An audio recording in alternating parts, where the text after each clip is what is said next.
this session, we are going to use the last of our discussions today to delve into the Unit 9, which I presume you have done some reading on. The slides are there. It's on causal reasoning, okay? Cause and effect reasoning. Even though this has to be edited in 2023, is what should be there. Okay, now, one of you read this quickly. Unit 9, yes, oh dear, I've pictured everyone already. It's one of the easiest units. Why? Because of the nature of the content, there's inductive reasoning, yes, and it's not counterintuitive. It's not something that is different from the way we normally think, okay? So we'll look at how we reason by cause and effect. Florence, I've allowed your mic, and you should be able to read for me if you are willing to. So unmute and read for us, Florence.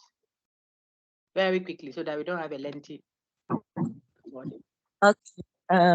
Unit 9, causal Yes. reasoning. Yes. Cause and effect based. It is commonplace to seek the cause or causes of things. COVID-19, climate change, flooding, destroyed relationship, decline in spirituality, source friendship, etc. Again, causal, into brackets, not causal agreements are also inductive, into brackets, a matter of probability, not proof or certainty. Thank you very much. So the word is causal, from the word cause. What caused it? Causal, okay? And then I'm telling you that it is not casual. Look at the spelling very well. When we say it's a casual word, look at it, it's like it's C-A-S. That's casual. Whereas when we are talking about cause and effect reasoning, cause, what caused it? The word is causal, is C-A-U, not C-A-S. Okay, so that's the pointer I was giving to the class. And we are saying that whenever we think, we reflect about causes and effects, when things happen, we always try to attribute or diagnose the possible cause or causes of that thing which happened. It is a common phenomenon. COVID-19, for example, some thought it is a curse from God. Some thought it is, a different number of diagnoses are given. Now, when we do causal reasoning, we say that reasoning is inductive, is induced.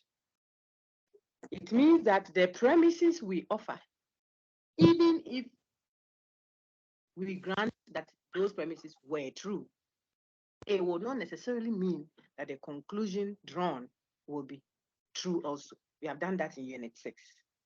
So we know that when we reason by cause and effect, that reasoning that is based on cause and effect diagnosis, that reasoning is not necessarily what?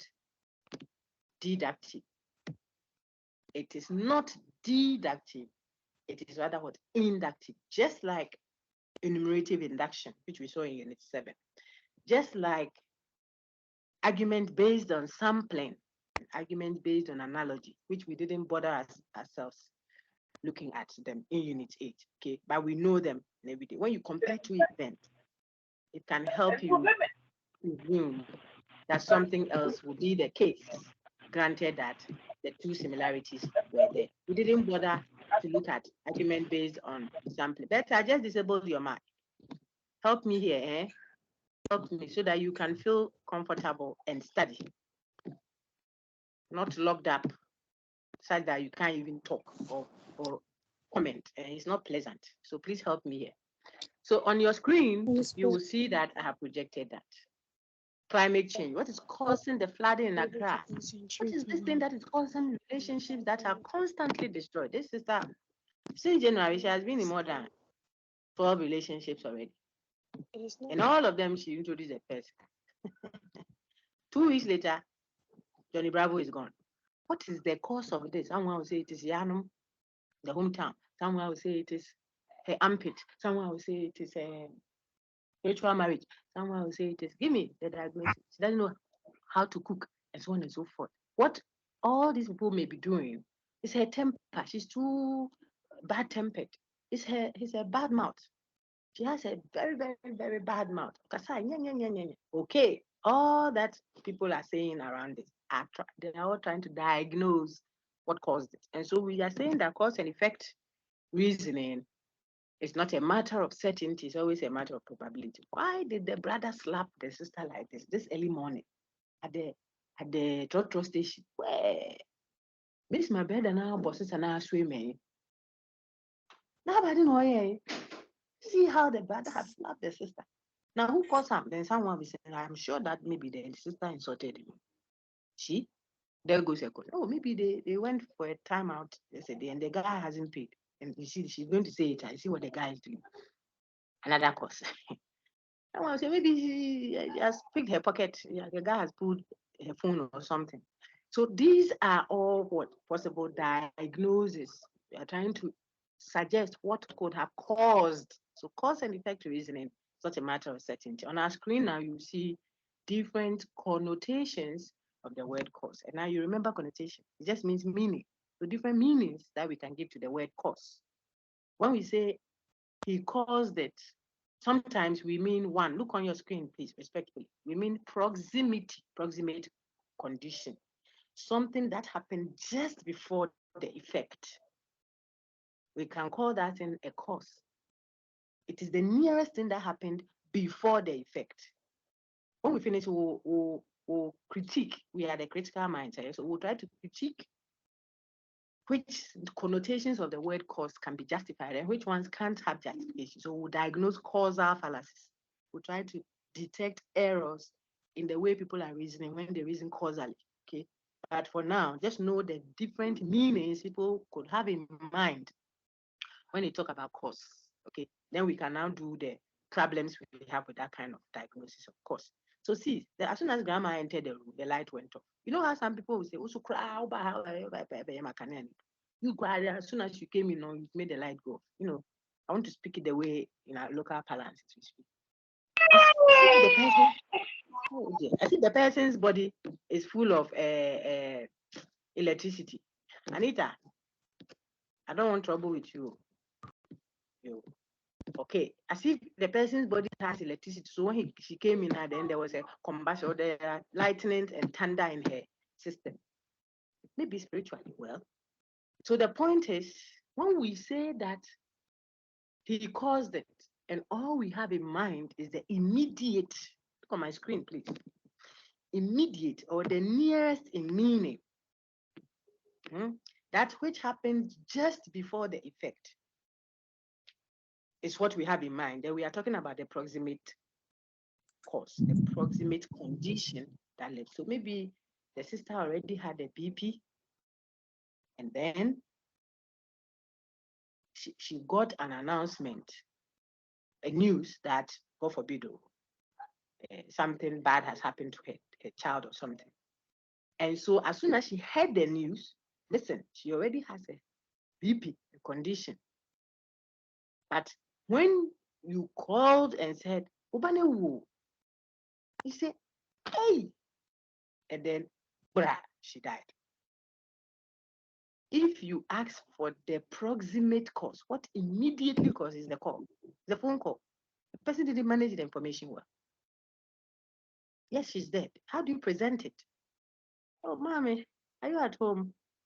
Oh, maybe you will hear from her that this morning, crowd, the way my BP is disturbing me. So I've asked them to they've given me nifedipine, and I'm trying to rest a little to see how you will. Just asking, "Are you okay? Are you at home?" can help you see the atmosphere there, critical mind. Then you tell the truth, but you present, "Oh, I wanted to come home. I'm just coming from Nana's, whatever, when Nana is at the hospital." You are preparing the mind. So it won't be so abrupt. Nana, how is she? That's why I won't even come home. I'll get home very soon so that we talk about her. No, that time, mommy. God didn't do it. Oh, God didn't do it. He has failed us again. God, the person is dead. Can't resurrect her. manage the information well, and present it before you kill another person. So if we were to ask who or what killed the lady, the grandma, the proximate cause in our scenario will be what? The news that she heard on the phone. Even though she has an underlying condition, which is what? The BP. Okay. But proximate cause, we call it the call.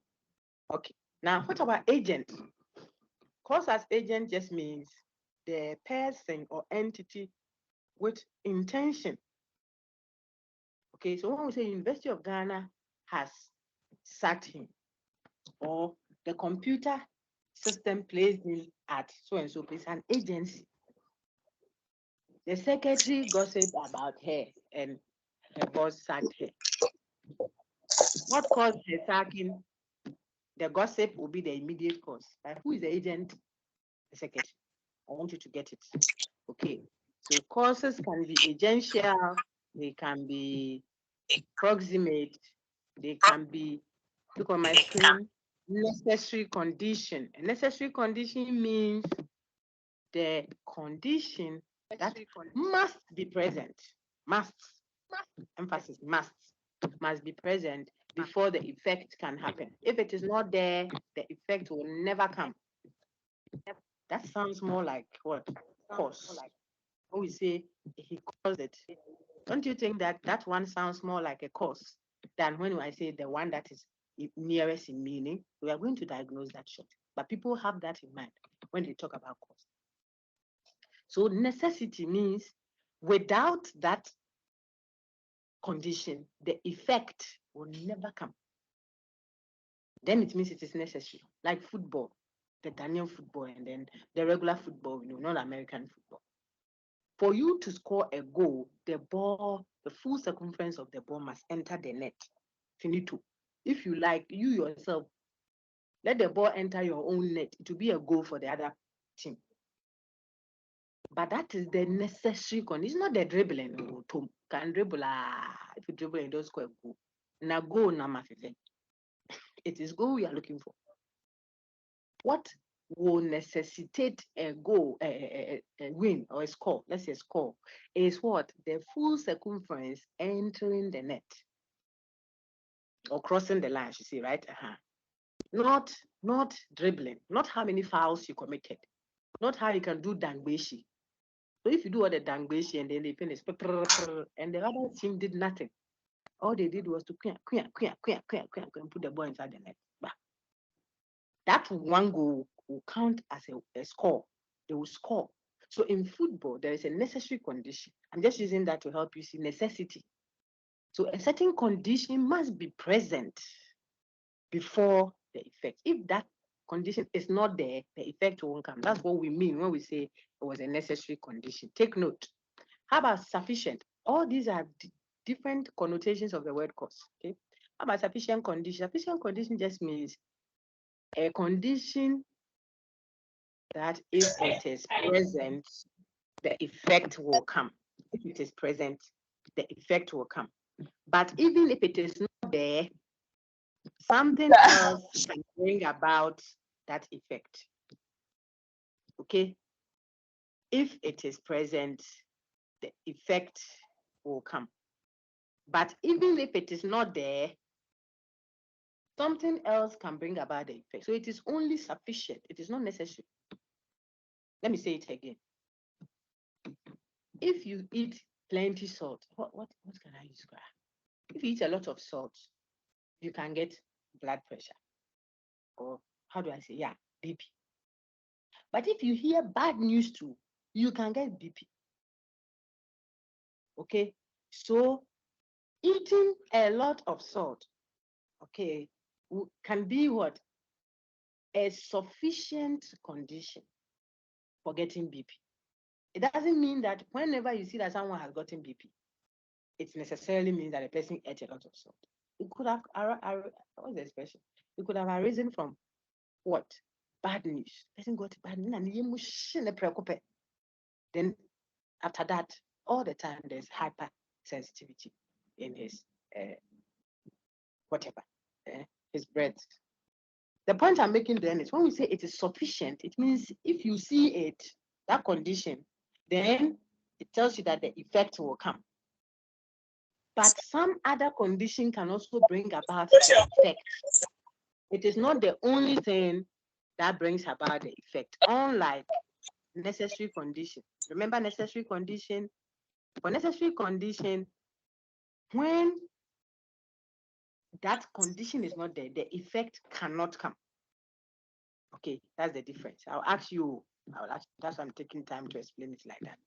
I'll ask you. Then, individually necessary, jointly sufficient. Which one is that?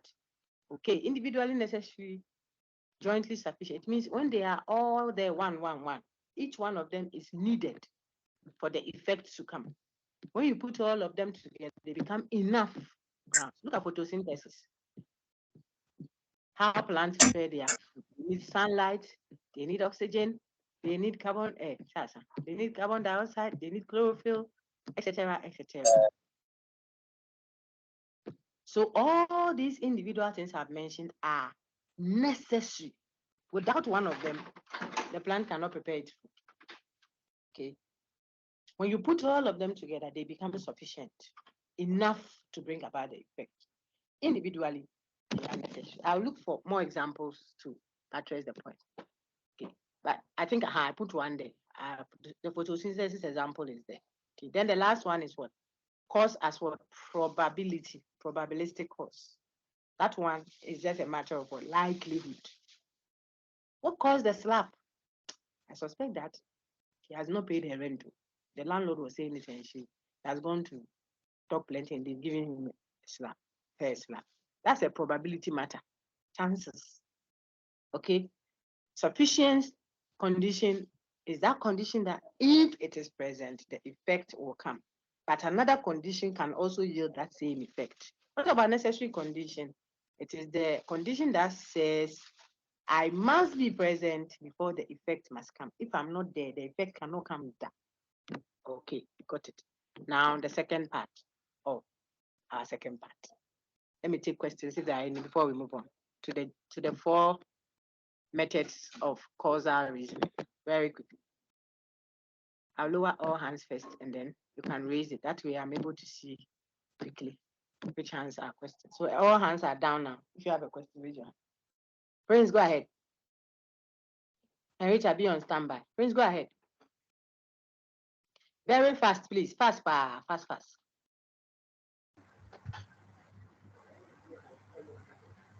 Oh, Prince, there is no time. Hurry up, please.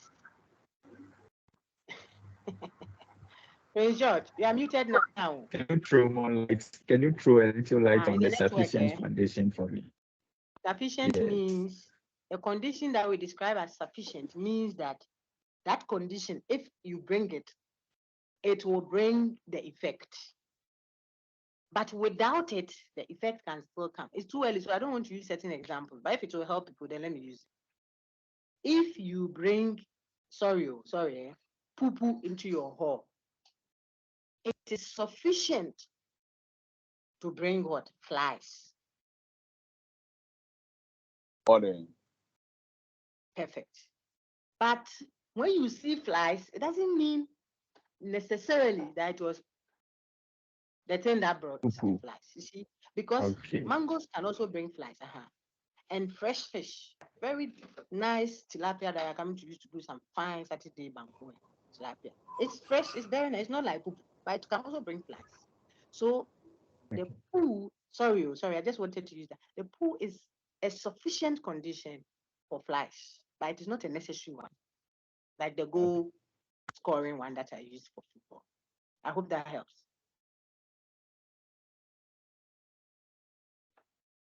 Sergio, does it help? Yes. I hope it did. Okay, thank you. Let's go on now. So I'll take 2 more and then I'll go to the second half. Let's take Henrietta. Hello, Doc. Please, good morning. Yes, madam. Good morning. Doc, I wanted to ask a similar question he just asked. But I want to be clear. So I want to be clear what I'm.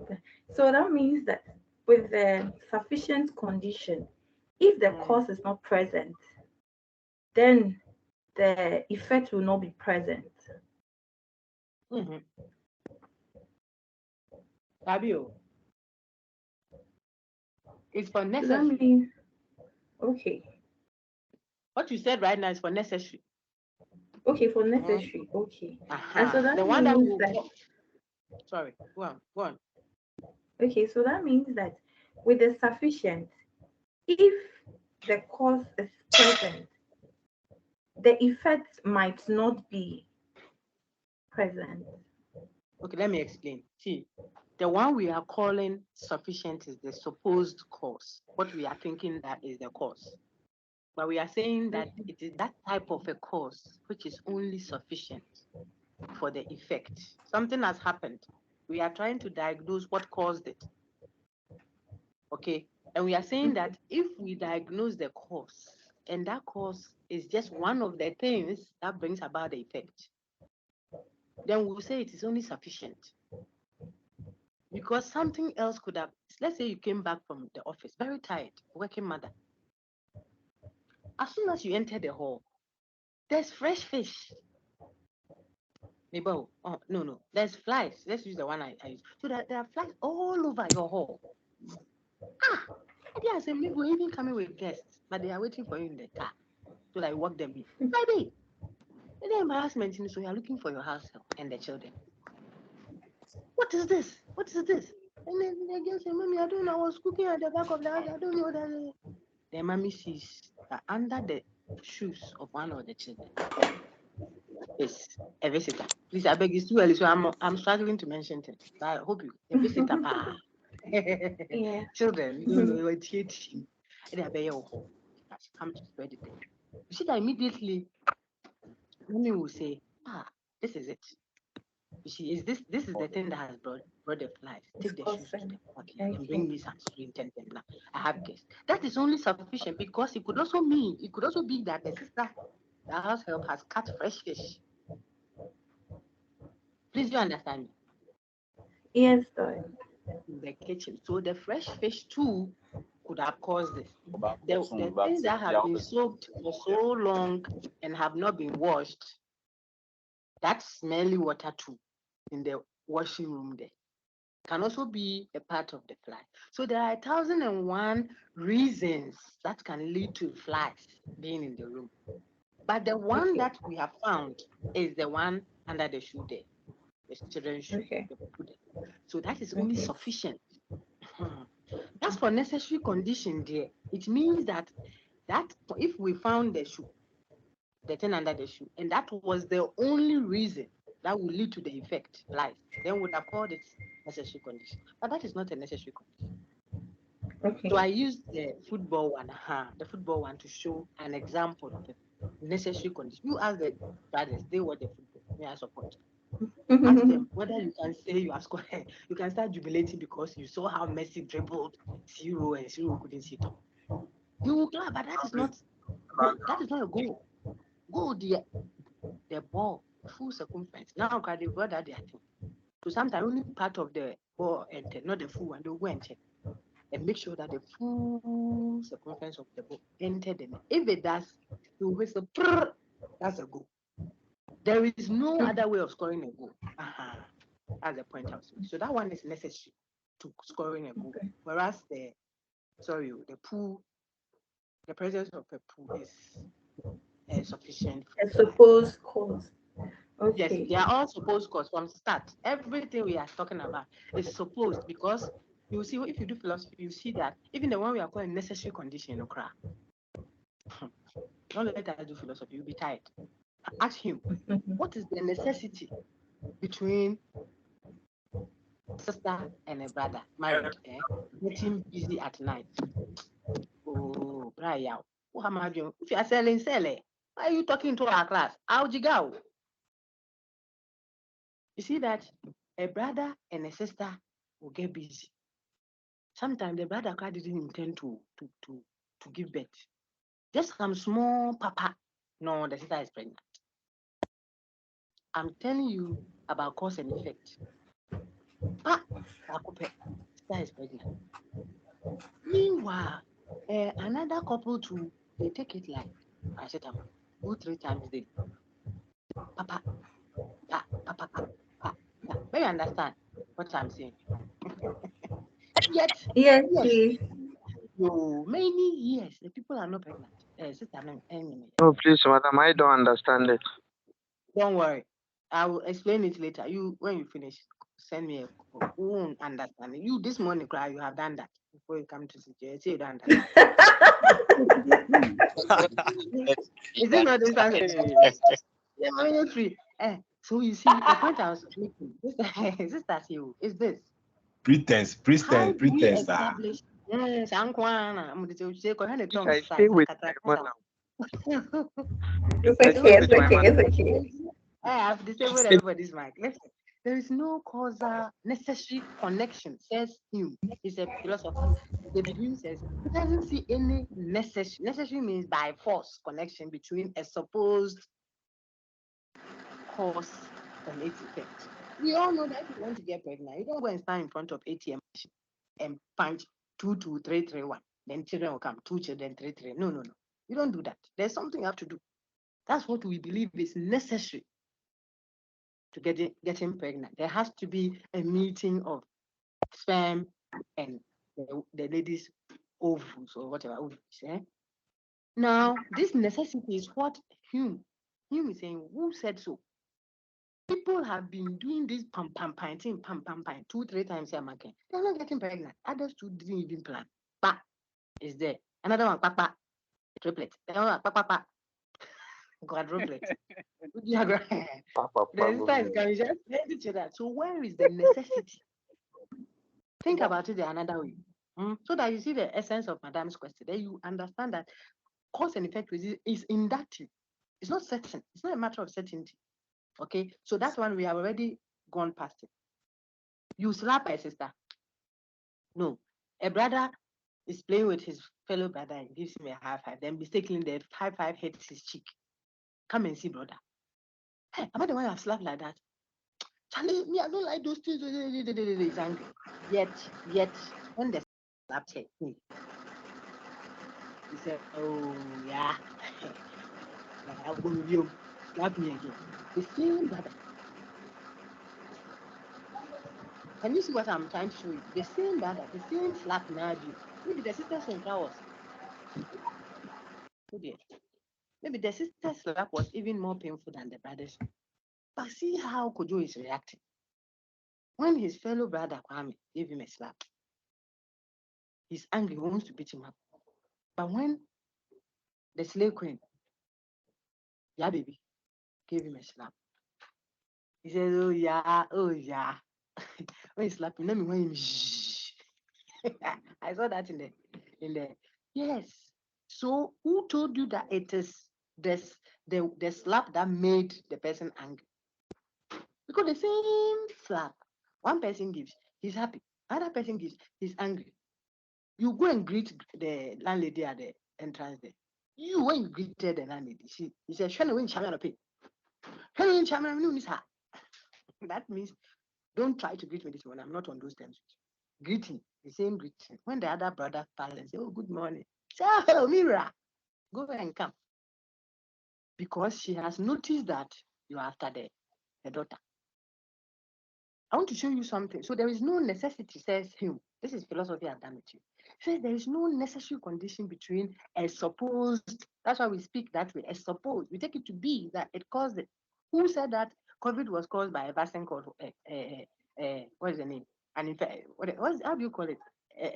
A bacteria. Virus, Yes. a virus. Thank you, Amalida. A virus called so and so. Who said so? That's science. Go and ask those who look into the Sunsumurias and they'll tell you what they see.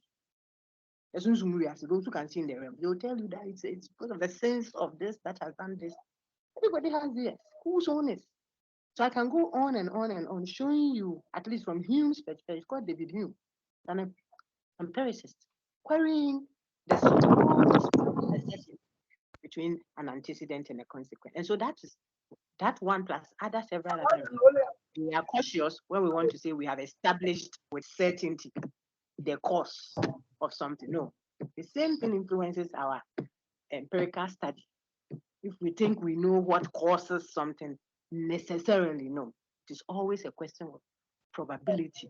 And perhaps we increase the degree of probability with our research. That's what we seek to do with our research. We constantly try to find a higher probability of the effects, but never a certainty. And so I think Madam's question helps us. Very good. I'll take the other questions.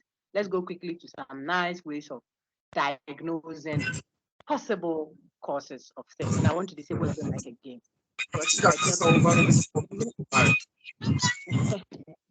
People still keep unmuting their mic. I don't know if it's unintentional, they just don't know something. So I've disabled all mics. Okay. Look on your screen, please, respectfully. J.S. Mill says 4 methods of causal reasoning. J.S. Mill is also a philosopher, okay? Philosopher of science. He reflects on science. He says there are 4 possible ways we can diagnose the possible, look at my language, the probable cause, never the certainty, but what the doctor does, he chances, he tries to see, could it have been this? So what is it? Let's look at it. J.S. Mill says 4 methods of causal reasoning. He says what? There are 4. The method of agreement, the method of difference, the joint method of agreement and difference, and then the method of what? Concomitant variation, accompanying variation. They are varying, but they vary in the same way, or inversely, either inverse variation or direct variation. Don't worry about all those big expressions. Just understand that J.S. Mill says, if you want to know, so you're a doctor, put yourself in a doctor's shoe immediately, okay? And you want to diagnose what possibly could have caused food poisoning, God forbid, in a certain school, the children have had a certain effect. So they brought some of them to your hospital. You are trying to diagnose as a critical thinker, a doctor that applies critical thinking to his work. What are some of the possible ways you can use to diagnose what, see my language, I'm choosing my words carefully, what possibly, what probably caused it? Because you can't establish that with certainty. It's a question of probability. Okay, but still, we need to work with that. That's what we can work with. We are not God, so we won't know everything with certainty. So the probability shouldn't be a problem insofar as we did a good job at improving it. So here we are. One method you can use says J.S. Mill, John Stuart Mill. He says you can use the method of agreement, the method of difference, the joint method of agreement and difference, or the concomitant variation. And I tell you, don't let the big words scare you. That is how we think already. So it is not counterintuitive. It's not opposite to how we think. It aligns with how we naturally reflect about matters. Even grandma at home, or lady at home, when you come home and you give a certain, narrative, she can tell any way na it might be the snail in the food. It is not anything. So calm down so that you can receive the knowledge. Then just add the labels, like the big names, connect them, and that's all. Okay. So what's the method of agreement? It says, look, we go out to eat. Let's say we are 4 people. So that's what I projected on your screen. We are discussing the method of agreement, which helps you to diagnose what probably caused a certain effect. Okay. So there are 4 of us, 4 people. What is the effect that we are trying to find a cause to? Possible cause, that is. What is the effect is we are all running. This is not the running that you know. The running that you used to do this one, tissue. That's what I'm talking about. So 4 people, we are all running now. We have come to your hospital. We are running. You want to find out what could possibly be causing that. So you ask questions, and then person 1 tells you, oh, when we went to the party, we all took different meals. So look on the screen, the meals are different. We are trying to do the method of agreement. See? They took different meals. Someone took rice, fish, blah, blah, blah. The other one was Ashanti man, yam. No, not Ashanti. Yam, fish, blah, blah, blah. Then the Ashanti man took his fufu and rice soup, added some chicken. Then there was a Muslim brother amongst us. He was breaking his fast, Ramadan. So he took bread and porridge, added some small granules. That is the meal combination for all the 4 of us, different. But there comes the but. But there was one thing we all ate. That is what agrees. Take note. That's why the method is called agreement. What we share in common. In one of the other slides, you see it's called common thread. That is what agrees. So if you look at Nancy's meal, after all the different combinations she took, she added ice cream. When you look at my Muslim brother, after all the meals he took, he added cream, ice cream, the same cream. Then the Ashanti man too, after all the meals he took, he added his cream. Then the Kwewu burger, or whatever, the yam people, ate all and added cream. So our meals are different, but what is common, what agrees, is that we all had cream. Now we have come home and we are all right. What will be your first probable diagnosis of the running? We all say, oh, then it's the cream. I suspect the cream. Doesn't mean that it is necessarily the cream. Because it could be something else. It could be the air. It could be the water. It could be the napkins that the people used to sell. It could be 1,001 things. Take note. But when we see from what is open to us, what we have on our table, just know is saying that by the method of agreement, you can start your investigation from what? Cream. So that is what is common. That is what runs through. That's the common thread, method of agreement. I've crucified it. Any question? No question. Let's go to the method of difference. So see you, for the method of agreement, they had different meals, but one thing agreed. One thing was common to all of them. And so their effect too was common. They were all running. That's why you can link the cream, which is common to all of them, to the effect running, which is common to all of them. Okay. Now, when you come to the method of difference, it goes the other way around. For method of difference, let's use two people. It could have been four, but we don't want it to be too complex. Look, two people, maybe a couple, they are doing designer. So they went out, got themselves on your screen, they all got the same set of meals. Look, rice, wache, ice cream. But when they all finished, then Ijan Kuto asked for fufu for dessert. And I told you, the sister says, oh, me, I like mango juice. Anything mango is fine. So they have everything in common. I intentionally mix them that way to make a point. So they have everything in common, except one thing is not common. What is different is what? Whereas one added mango, the other person added fufu. Now, what is happening in the effect? See, the effects too are different. One person is running, the other person is not running. So you go to the one who is running and find what else, what is different in her meal. And we go and suspect what? Mango. So by the method of difference, how did we do it? The people ate the same meal, only one thing was different. When we finished, one took wine. The other person says, oh, me they give me palm wine. The other person, no, me give me sugar cane is okay. When we went back to our hotel rooms, the one who took the palm wine, small, please, Charlie, you get hero for your place. Charlie, make you run, my own finish. We collect. 3 hours later, he's on the other person's door. Please give me, Charlie, no get hero. What is happening? Charlie, the way I did run. But we all ate the same thing. It be like it be the palm wine. All of us will suspect the palm wine because when we finish eating the fufu and aponche kaka together, the two of us took sugarcane. You went to collect palm wine from the people there. You say familiarization. You went to collect palm wine. So we will suspect the palm wine by the method of difference. Is this difficult? No. That's how we think. The third one. The third one is doing the method of difference, which we have just done. But it looks at a group of people, not one person. So if you look on my screen, here, persons 1 to 10. So let's say the ladies on the team. It's a couple's night. So 10 ladies, 10 guys went on a whatever timeout somewhere to rejuvenate their relationship. When they went out to eat, the lady said, we want anything rice. So they brought them fried rice. The guy said, we want local. Charlie, give us fufu. One big sauce. The ladies ate from it. Their fried rice from the same sauce, all of them, with plenty chicken, what have you. The guys ate from that sanka. They are fufu. So they ate together. You see, so all the men fufu, all the women fried rice.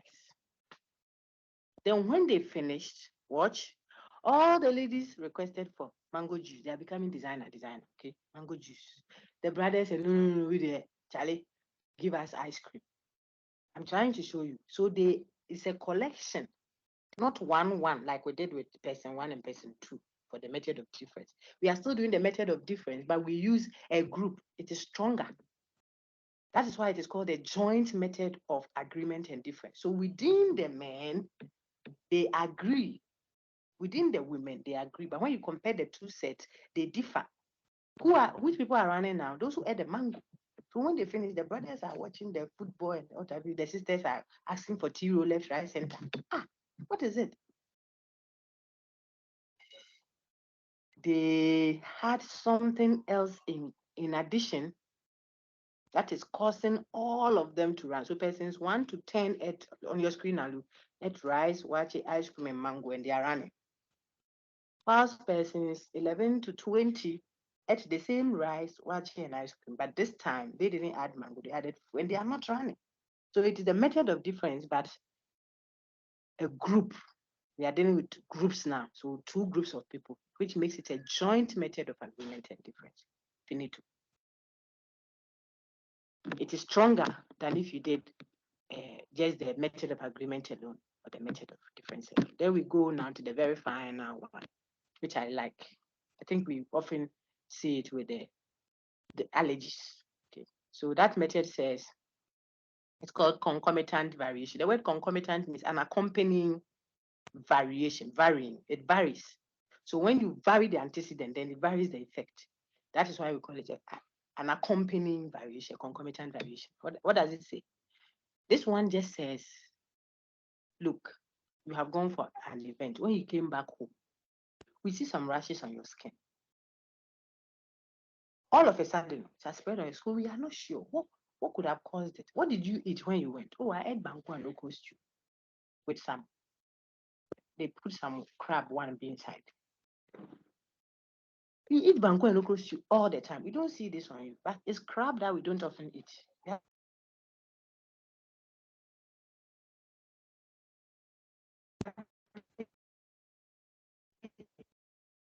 It's crab. We will say, okay, let's give you more crabs. Increase. That's why it is mango increase. Look on the screen. Let's give more of the crab and see if it will lead to more of the rashes on the skin. If it does, then we can establish a causal relation. We can say, any idea if you cotton, cotton. You see. So we increase it, and then suppose it leads to an increase in the rashes, or we decrease it and it leads to a decrease. Then we can tell that you are reacting to the crab. Stop eating. Allergy, like those who do asthma, the asthmatic, maybe there's something all of a sudden in 2 days you are back at the hospital with an attack. They give you a substitute, then you go 3 days later, you are back. You say, what are you using differently in your home than what you have been using all this while? Because you are coming too often. Say, check.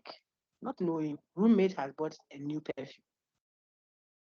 How do you diagnose that? I say, okay, you spray just a little bit more. Let me see.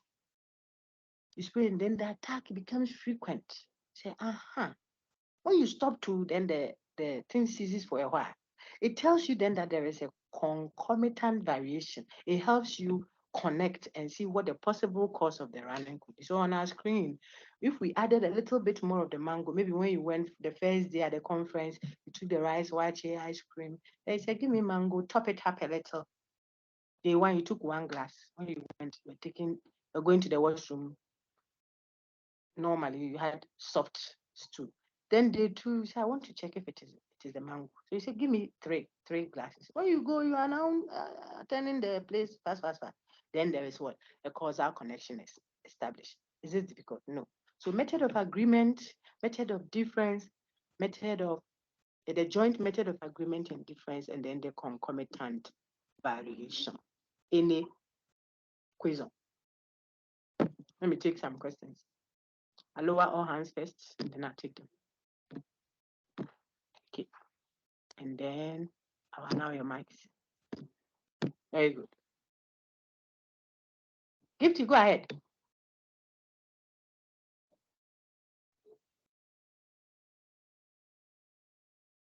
Gifty, go ahead. You are muted, so unmute first. Oh, into Matthias, unmute and ask your question.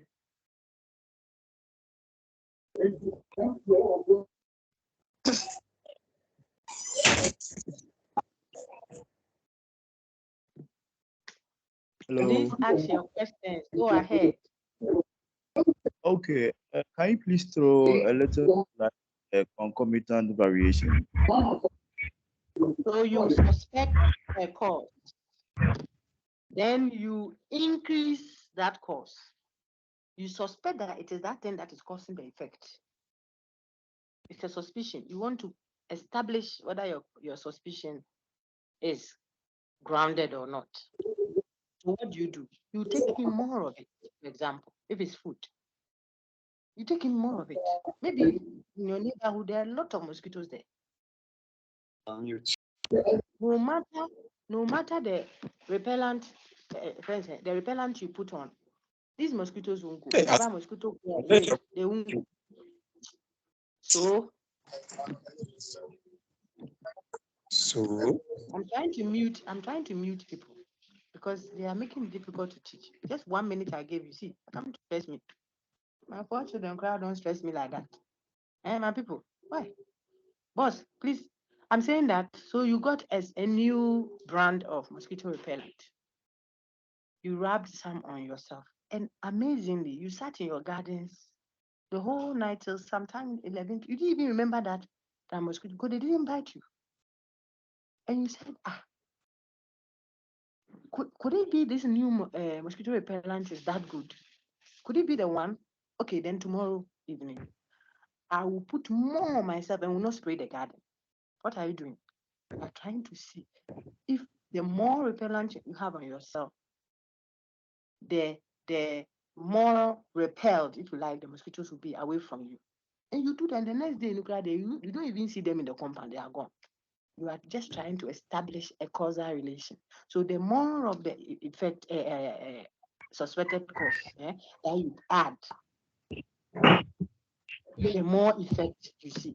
That is all that concomitant variations. And the one I use the allergy to show you, you are saying that you suspect that it is the smoke that is causing the lung issue that the patient brings to you all the time. Okay. When the patient came, he's working at the outside of the building. So she works in a company.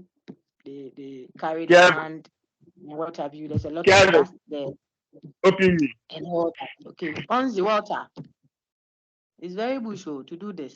I'm telling you, it's not a good. If it's unintended, it's fine. But if it becomes rampant, it's not good. Some people intentionally do that just to put the lecture off. But I'm taking questions. How can I disable mics?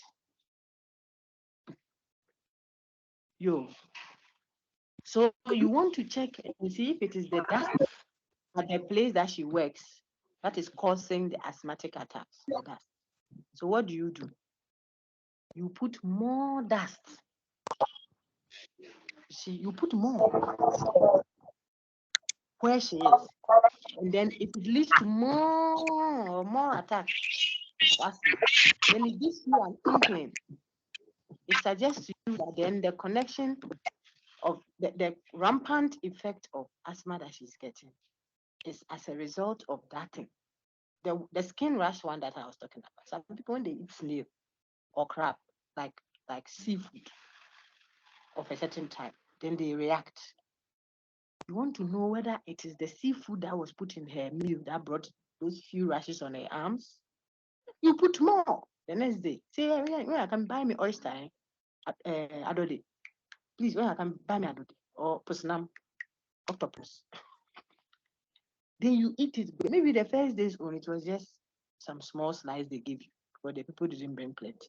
But you want to check and see if the person's rashes is as a result of the octopus you ate or the oyster you ate yesterday.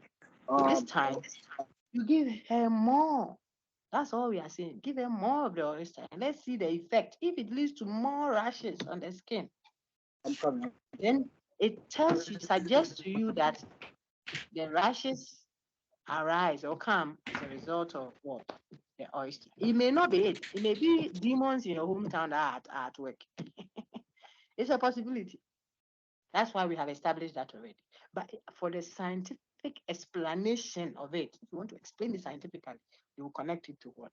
The oyster before it starts the research. That's what the concomitant variation is about. So I hope that helps. Let's take Comfort Kadi.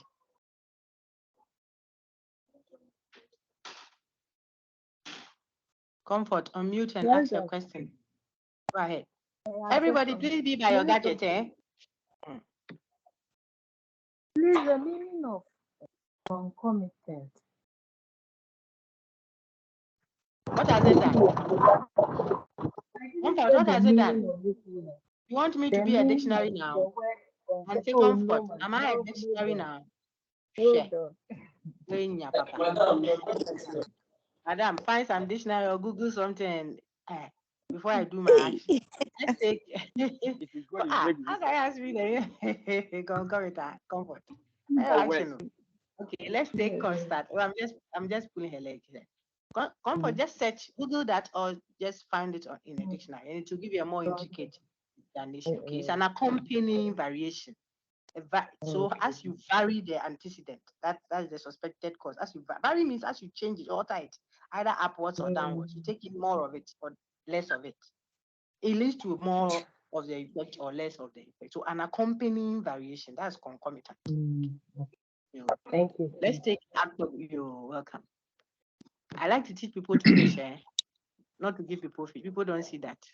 Those who value it can see it. Okay, so sometimes that's why I do that. When you ask me a simple question, I say, go to the site. Have you read the announcement? Have you that? Because there are other things there that I want you to see. Okay, Gifty. No. I said, I asked someone to speak. Okay, maybe she's sorted. So let's take one more, then we can continue. Is it Lisa, Emmanuel, or Emanuela? Lisa, Emmanuel, go ahead. Please unmute and ask your question. Gifty, are you ready? If you are ready, then ask yours before Lisa. Hello, madam. I call. Go ahead. Then Lisa will follow and then go to the last. Hello, madam. Yes. Hello, madam. Oh, I can hear you. Okay, madam, please, the last part. Okay, the concomitive thing. I want to know if it deals with experiments. Because with the asthmatic, with the people with the example you cited. Hello. Yes, please. Yeah. Does it always come with experiments? All the things we are doing are experiments. They are science. They are all experiments. Okay, all of them are like that. So what the doctor will do when you go, you're welcome. When you go to the doctor and he wants to diagnose, or the investigator wants to see what possibly could have caused the food poisoning that has been reported and etc. at the school there. That is what they will do. They will check, did all the students eat from that canteen that day? No, some people brought food from their home, and all those who brought food from their home didn't have that. But those who ate from the canteen had it. And even those who ate from the canteen, the primary school people didn't have it because they used the bigger cups. But the JHS people use the smaller cups. So you will see that there is a joint method of agreement and difference. They say, oh, the big cups didn't have the problem. It was the small cups. How do they know that? Because the small cups were washed in that water. Where did they get the water from the well?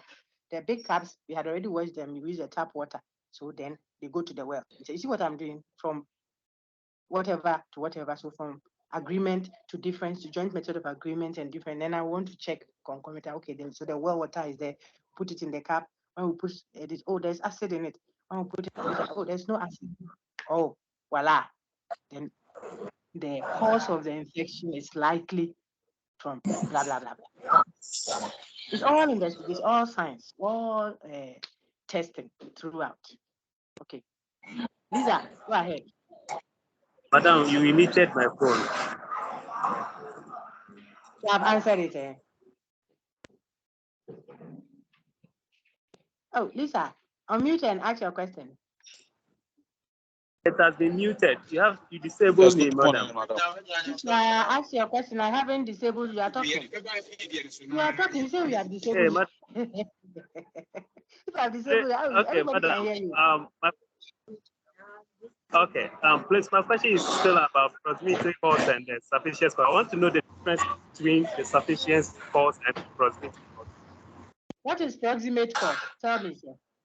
How do you understand it? Please, the difference between how do you that understand and what do you call it? Sufficient. Can you tell me how you understand proximate cause? Proximity. Mm-hmm. When you talk about the meaning, how I got to it, that it means immediate cause. What does that mean? Use a scenario to show that. Okay. I want you to see that you understand that. Okay. For your explanation, it means that what to make something to happen immediately. The information you give to somebody that will what happened immediately before the effect.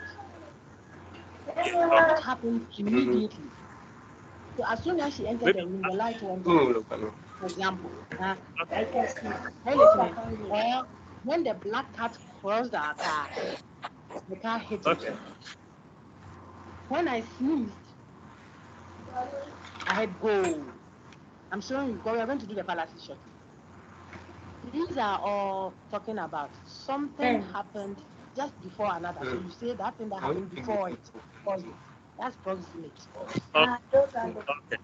Sufficient cause. So I'll mute again. Someone is talking, so I had to mute her. So now I'll mute so that I can hear only you. Now, then the rest is in your territory.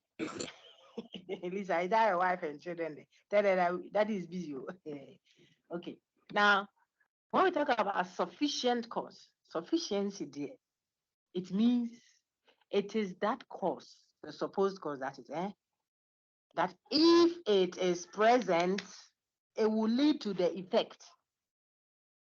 But without it, the effect can still come from another source. Remember the flies, the poo-poo, and the flies, the poo-poo, and the mango. Thank you very much. And the mango. Fresh fish. So mango, the presence of mango, especially if you have eaten it and you leave it all the liquid on the juice from it all over the table, the presence of that, oh dear, can lead to flies. You won't know where the flies came from. They will come. If you bring fresh fish, and you cut it and it is out there on the table, it will bring flies. And then the one we don't want to hear, if you bring poo also and open it, spread it on the floor, it will also bring, it will also bring flies. So whether mangoes, poo, or fresh fish, the poo thing, it will lead to flies. They are all, so the three things we have mentioned are all sufficient. They are enough to bring us what? Flies. That's sufficiency. It's not talking about immediate. It's talking about their presence being enough. It's sufficient. It's enough to bring the effect. Boss, I hope you're okay with that now. Emmanuel said. Oh, the person who asked the question, I hope he's there. Yes, madam, I'm here. Okay, I hope it helped, sir. Yes, madam, I'm also here. Good morning. All right, so let's continue now. We'll do the good morning, sir. Let's do the second half, and then we can take the last set of questions.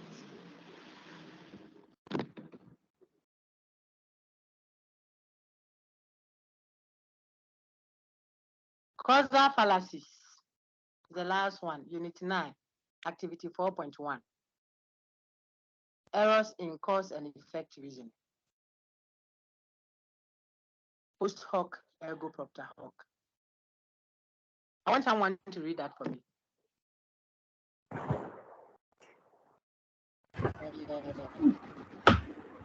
Dominic, will you? Causal fallacies. Unit Hello. 9. Errors in cause and effect. Please, we can't hear you clearly. Causal fallacies. Errors in cause and effect reasoning. Post-hoc, ergo propter hoc. After this, therefore, because of this. If it is true that just because something happened just before another, then it caused it. See how proximate cause could fall easily into this trap. Confusing cause with effect. There is an established causal connection, but in your reasoning, you replace the supposed cause with the supposed effect. Madam. Confusing Shami, I'm correlation. listening. Be quiet and listen, please. Please, I can't hear you, Dominic. Confusing correlation for causal connection. The fact that two things happen at the same time does not necessarily suggest that one brought about the other. Very good. Next one. It does.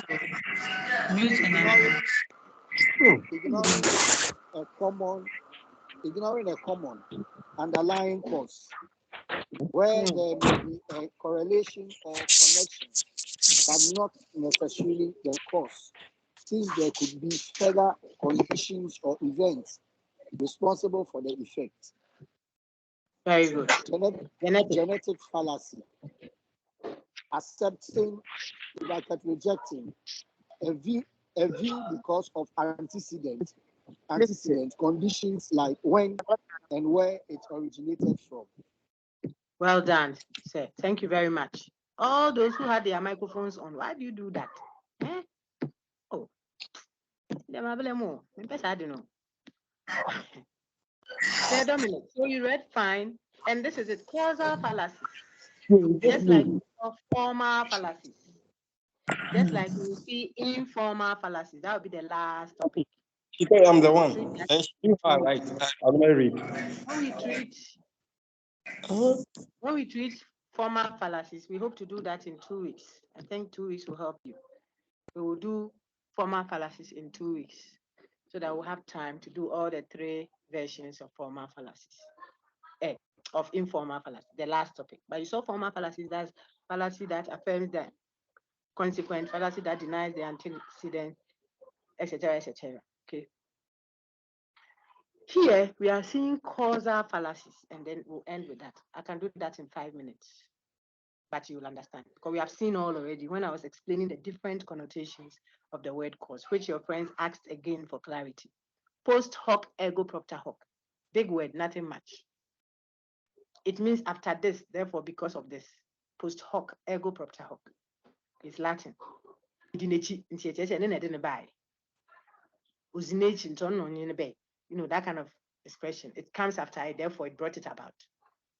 That is what I just explained when your friend asked the question about proximate versus sufficiency. I explained again. So when you think of cause, the word cause in terms of proximity alone, you will commit the fallacy post hoc, ergo propter hoc.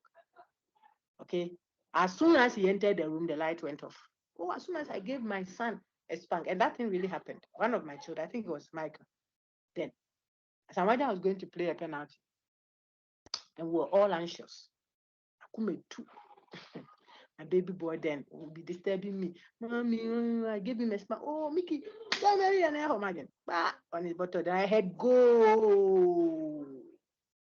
Therefore, I'm coming to conclude. Therefore, whenever Ghana is playing and Uncle Asamoah then is going to play a ball, a penalty, I'll give my baby a spank at his bottom and that will bring a goal. That's post-hoc, ergo propter hoc. After this, therefore, because of kind of reasoning, okay? You say it happened after it, so you say therefore it caused it, not necessarily. And so I put a note there. Do you see how proximate cause could easily fall into this trap? Yes. Then 2, confusing cause with effect. It's also a fallacy, it's an error. The error we see here is the error of confusing the cause with the effect, making the cause look like it is the effect. Example, there is an established, when you say that, I want to give you a good example of God. When you say that, I don't want to, sorry, I think I've given examples, the perfect, put them here. See, confusing cause with effect. I noticed that people infected with COVID-19 sneeze and cough a lot. So I am not going to cough or sneeze because I don't want to catch the COVID-19 infection. It is when you catch the infection that you cough and sneeze. It doesn't mean when you cough and sneeze, then you have caught the infection. No. Take no, one is antecedent, the other is consequent. So if you say, let's use cholera. Sorry, hey, this morning, why is it that there's plenty of people in the example like that? I beg you, if you understand, yeah, that's what matters. If you get cholera, then you will poo and vomit. It is the cholera that is the antecedent, the cause that leads to vomiting and pooing. Now, if someone says, me, I don't want to get cholera, so I'm not going to vomit again, I'm not going to poo again. Oh, that's why you got it. You are confusing the cause with the effect. I won't poo and I won't vomit. Why? Because I don't want to get cholera. We sinitrase. You have turned it upside down. One causes the other. It's not the effect that leads to the cause. It is the cause that leads to the effect. So when you confuse the cause with the effect, we criticize you as such. That is the first one was post-hoc, ergo propter hoc. And you see, that's my example. As soon as I spank baby Ella, as I'm watching scored the penalty for Ghana. So whenever the Blasters need to score a penalty, I will spank baby Ella. That is as soon as it happened. But when something happened and something followed, therefore you conclude that it caused it. It's a fallacy. Okay. Now there's another one called confusing, not just cause with effect, but confusing a correlation for causal connection. Correlation means they happen at the same time. Two things correlate. They happen at the same time. It doesn't mean one brought about the other. Whenever I'm teaching, what is it? Since this semester's lectures began, these things happen though. Whenever Dr. Miles is ending her lecture, the clock strikes 1 p.m. This was my rationalism class, City Campus. Whenever I am ending the lecture, thank you very much. So God willing, we'll meet next week. Have a wonderful week, a blessed week, all the best, and take care. Then you're going. So look at the person's conclusion. She must be powerful because she moves even the clock. Hey, what has this got to do? I am just ending my lecture at the time that I'm supposed to. So they correlate. The two events happen at the same time. The clock also strikes, it's 1 o'clock. And I also end my lecture. It doesn't mean it is my ending the lecture that causes the clocks striking of 1 o'clock. Okay? Maybe whenever you are passing by the mosque, when you are driving to the office, whenever I get to the mosque, you hear the call to prayer. Don't think that it is you're getting there that means the person called the prayer. You want to beat the traffic, so you leave the home at a certain time, and then you beat the traffic. So around that time and all the time, they're also calling prayer. It just coincides. It's a coincidence. The two are happening at the same time. Doesn't necessarily, for this instance, doesn't necessarily mean one caused the other. It is your cars passing there that made the call to prayer come. No. And it is not the call to prayer that made your car move to come to. No. They are just happening at the same time. Okay. So if you confuse the fact that two things are happening at the same time to mean that one caused the other, then we say you are committing the fallacy that confuses a correlation for what? Causal connection. That's all. So see, confusing the cause with the effect. You turn it upside down. Make it look as if it's the effect rather that brings about the cause. Then you confuse the fact that the two things are happening at the same time to mean that they are connected.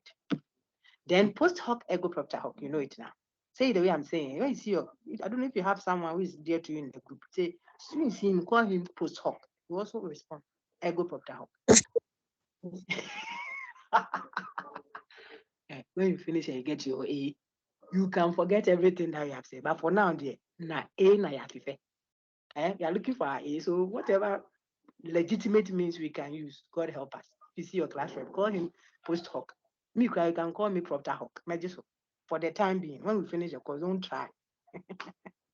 Okay, and the very last one, post-hoc, propter hoc. Because the thing is plenty. What will you do? Call someone modus ponens. Call him tolerance. They say, hypo, today what are we doing? You say, oh, we have to do syllogism. So, when you finish, I say, get A. I don't want B plus. But if that is what you get, fine. If you see two, but this dada and father and Martin, mom will be my family, so I don't want it. Father, every day I tell you this. I don't want father, dada, Ima. I don't. Even cat cry, the cat ne papa. Cat ne banis get good grades, but earn them. Earn means do what you have to do and get it. You see that it will build you and you'll be confident. And it will also give you good prospects out there by the grace of God. All right, the last one will be overlooking a common underlying cause. That's also a fallacy. When you overlook some possible cause that is underlying the chassis, you haven't exposed that one. You are just seeing the peripherals. You are only seeing the surfaces. You are just diagnosing what is obvious. But there could be underlying causes, something else that is beneath what you see, which you have ignored. See the example I gave you. My roommates both have laptops and they both got A's in their UGRC150. So if I want to get an A in this course, I should get a laptop as soon as possible. Hey, daddy. Right. Men that down. It means don't lie to yourself. You can go and get the freshest laptop. Hottest with the best internet. If you don't have what you want to write inside, it's cost 90. The people who have the laptops is good. But what else did they do with it? If you have a laptop and every morning you clean it nicely, clean the dust of it and you keep it up there on your wardrobe and say, laptop, appear, nothing will come.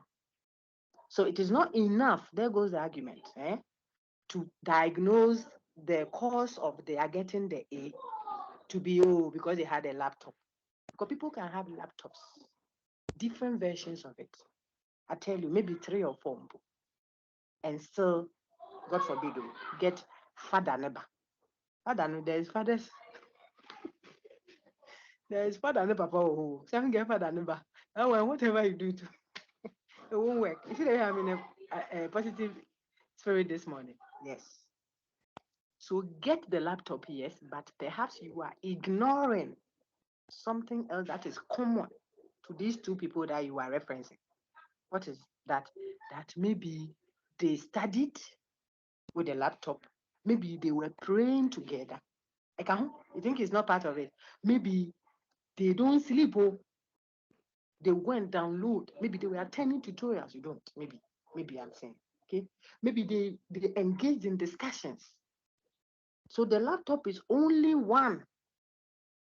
When we did the method of agreement, I told you that there could be several. It could have been the table, could have been the cup that they drank the water from, the students, when I was giving you an example. It could have even been the air they breathe, the kind of air they breathed in that day, because they were near the KVIP. So it might not have anything to do with what we are suspecting. It might be something, maybe it's a change of weather. When you travel for camp meeting somewhere, like to some village, and you drink water the first day, some effect that it can have on you. It can be a 1 in million underlining. There we go. Cause that's maybe have been ignored. So overlooking, or some people say ignoring, a common underlying cause. It's a fallacy. The last one we can read, genetic, from the word genesis, the beginning, the source, the origin. So you accept something, or sometimes you reject it, just because of where it came from, its origin. Nothing. You don't have any good reason to give. It's just the origin. Oh, this one is Italiano. Yes, and so cool. You don't have small brain like that. Oh, this one is Ghana meat. And you know, you see, I'm saying this. Oh, this one is Ghana. This one is Italian. So what? Tell me what is valuable in the thing, not the origin. Because the origin there, it can be corned beef coming from some place, and it is not beef. It's frog, but they've written on it beef. So people can do things. That's the point. So don't use the source, the origin, the root to either justify or negate it. So if you do that, this person says the theory that we are expected to memorize is the most recent received view proposed by an American. There we go. We like that, Papa. An American Nobel Prize physicist who worked with the greatest nuclear physicists at the best laboratories in the world during the 19th. So what? Look at the conclusion. So the theory must be true. Nah, it's not always the case. The heliocentric view that we hold on to now, which I referenced a lot in the unit 7. Those who listen to the unit 7, you heard me tell you that people thought, and they were experts, to know that the earth was in the center of the universe. For many, many, many years, that's what they thought. Hey, Eva, why? They were in the my mommy class. Okay. For many, many years, until it came out that it was not true. So what? So the expert can be wrong. The best can be wrong. The lecturer could be wrong. That is why it doesn't have to be the lecturer said. It has to be objective. What we are discussing must be objectively there for our own verification. We all must check. Then the ones that are subjective, or the ones that are viewpoint oriented, we will all agree that this one, it depends on the viewpoint, and so on and so forth. Okay, so that is the point of that. Now you can read unit now. Any questions? Take note of what I have projected.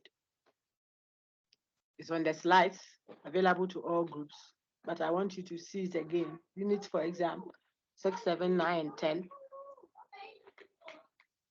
Study lecture resources. I put the slides there. You have videos. There's some question and answer sessions along with the textbook. You have it. Study the resources, practice exercises, and you do fine. Now I want to take the last lap of questions.